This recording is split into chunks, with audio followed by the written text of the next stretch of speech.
Hello everyone.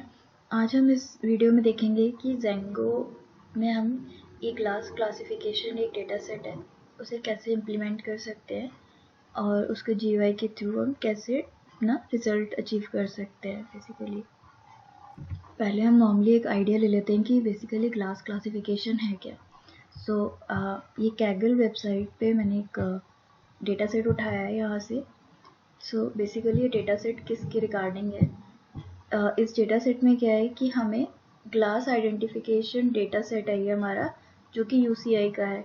UCI एक world wide data repository है and इसमें हमें इंट्रोडक्शन दिया हुआ है कि डेटा सेट किसके रिगार्डिंग है। तो इसमें बताया गया है कि इसमें 10 एट्रीब्यूट्स हैं बेसिकली, जिसमें आईडी भी इंक्लूडेड है और जो इसके रेस्पॉन्स है वो 7 टाइप के हैं। बेसिकली जो इसका टारगेट वैल्यू है, जो हमारा फाइनल आउटपुट रहेगा, वो 7 अलग अलग वैल्यूज़ में डिफाइन किया गया है। इसमें हमें कंटेंट में इंफॉर्मेशन दी हुई है कौन कौन से कॉलम हमारे पास हैं, बेसिकली जो फीचर्स है हमारे पास। तो इसमें बताया गया है कि जो आईडी नंबर है वो हमें CSV से रिमूव कर दी गई है। उसके बाद ये सारे कॉलम हैं RI that is refractive index, Na sodium, Mg magnesium, aluminium, silicon, K for potassium, calcium, barium and iron.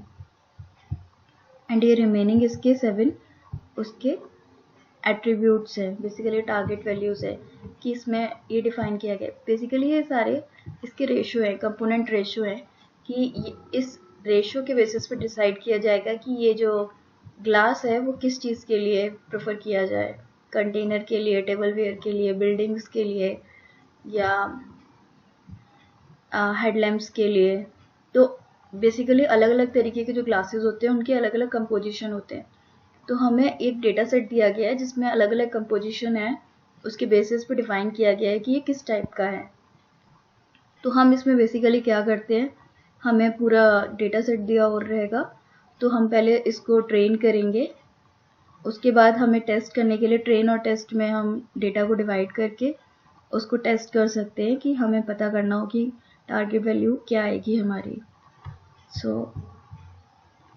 इसके नीचे यहाँ पर ये डेटा सेट डिफाइन किया गया है, तो यहाँ से डाउनलोड कर सकते हैं।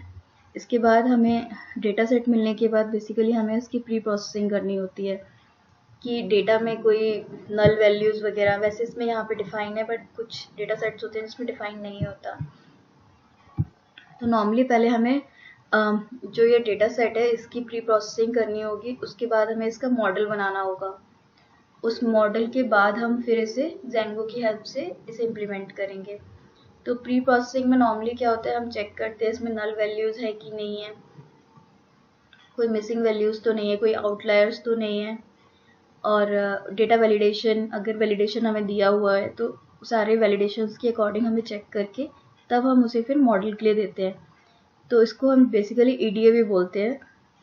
EDA की मदद से क्या होता है कि जो डेटा जब हम अपने मॉडल को देते हैं तो हमारा जो रिज़ल्ट है उसे एक्यूरेट आने के चांसेस बहुत ज़्यादा बढ़ जाते हैं। तो हम बेसिकली प्री प्रोसेसिंग पहले देखते हैं। इसमें क्या करेंगे, जितनी भी हमारी लाइब्रेरीज़ है जो हमें ज़रूरत पड़ेंगी उसे हमने इंपोर्ट कर लिया। पांडास को, नमपाई को, पांडास और नमपाई हमारे न्यूमेरिकल इम्प्यूटेशन के काम आएगा, न्यूमेरिकल कैलकुलेशन के लिए। जॉबलिब हमें अगर हमारा डेटा है उसे डंप करना है, मतलब हमें किसी पिकल फाइल में कन्वर्ट करना है, उसके लिए। मॉडल सिलेक्शन बेसिकली हम डेटा को जब ट्रेन और टेस्ट के लिए स्प्लिट करेंगे उस काम आएगा। प्री प्रोसेसिंग स्टैंडर्ड स्केलर, तो जब हमारा डेटा नॉर्मली डिस्ट्रीब्यूटेड नहीं होता तो उसे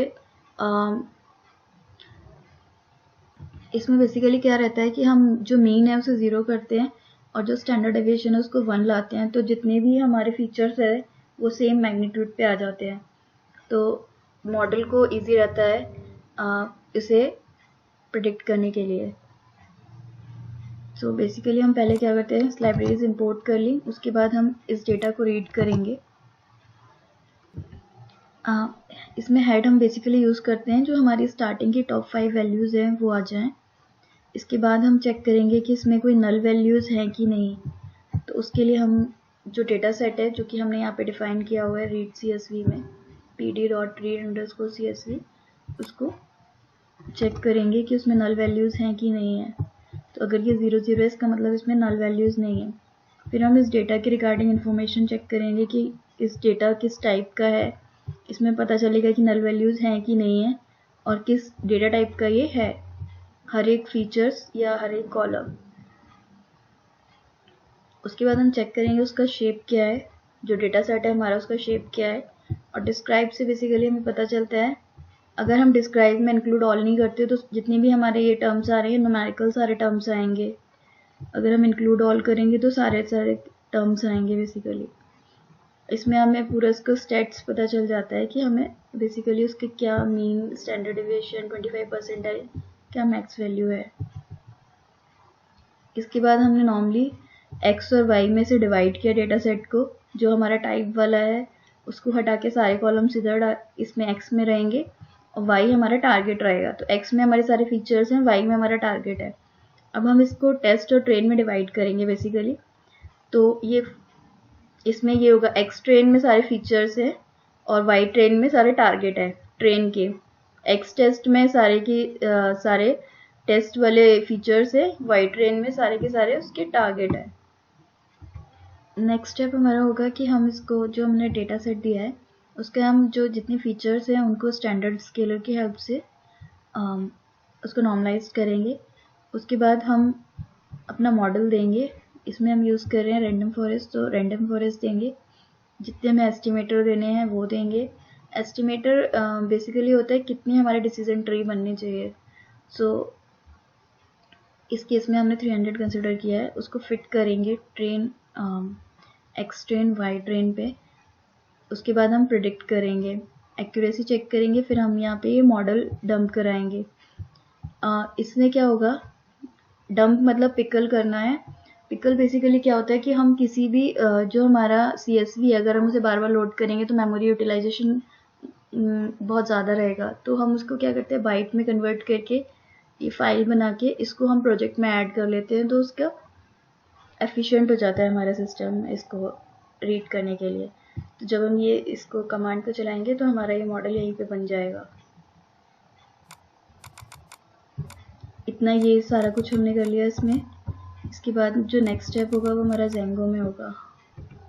जैसे हमें इसका GUI डिज़ाइन करना है तो हमें इसके लिए जितनी भी जो हमारे कॉलम्स थे उसको हमें डिफ़ाइन करना पड़ेगा और फिर हमें उसके पर्टिकुलर मेथड्स बनाने पड़ेंगे कि हम क्या चाहते हैं, मतलब कौन सा मेथड क्या डिफ़ाइन करें, वैल्यू लेके उसे प्रेडिक्ट करें। उसके बाद जो मॉडल है वो हमने यहाँ पे सेव कर रखा होता है, तो जितनी भी वैल्यूज़ है जो हम कराना चाहते हैं ऐसे काम वो इस मॉडल के थ्रू वो करेगा। सो इसको रन करते हैं, फिर इसका GUI देखते हैं। सो यहाँ पे हम ये कमांड लिखेंगे python manage.py run server। सो इसके बाद ये एग्जीक्यूट होगा। जब ये हमारा प्रॉपर्ली एग्जीक्यूट हो जाता है तो हमें ये हाइपरलिंक मिल जाता है। इस हाइपरलिंक पे हम क्लिक करेंगे तो हम रीडायरेक्ट कर देंगे इस पेज को। सो बेसिकली ये सारे कॉलम्स आ गए हैं जिनको हम वहाँ पे चेक कर रहे थे। तो अब हम जो करेंगे वो GUI के थ्रू करेंगे। यहाँ पे हम वैल्यूज़ डालेंगे, फिर हम प्रेडिक्ट करेंगे कि हमारा आउटपुट क्या आएगा। तो बेसिकली मैं इसकी एंट्रीज करती हूँ पहले, फिर हम देखते हैं इसका रिजल्ट क्या आता है। मैं रैंडमली इसमें कोई भी वैल्यू डालती हूँ, फिर चेक करते हैं कि हमारा लेता है क्या एग्जीक्यूट होता है। जब हम इसे सबमिट करेंगे तो हमारी वैल्यूज़ प्रिडिक्ट होंगी। जो इसका आउटपुट आएगा वो हमें मिल रहा है 7 और ये 7 हमारा बेसिकली हेडलैम्प के लिए यूज़ हो रहा है। तो हम इस तरीके से ज़ेंगो की हेल्प से सिंपल सी एप्लीकेशन है जिससे हम प्रिडिक्ट कर सकते हैं कि हमारा आउटपुट क्या है। जो हम नॉर्मली जुपिटर लैब में या जुपिटर नोटबुक में करते हैं वो हम इसकी ज़ेंगो की हेल्प से, GUI की हेल्प से भी एग्जैक्टली इसे एग्जीक्यूट कर सकते हैं as a project. So that's it for this video. Thanks for watching.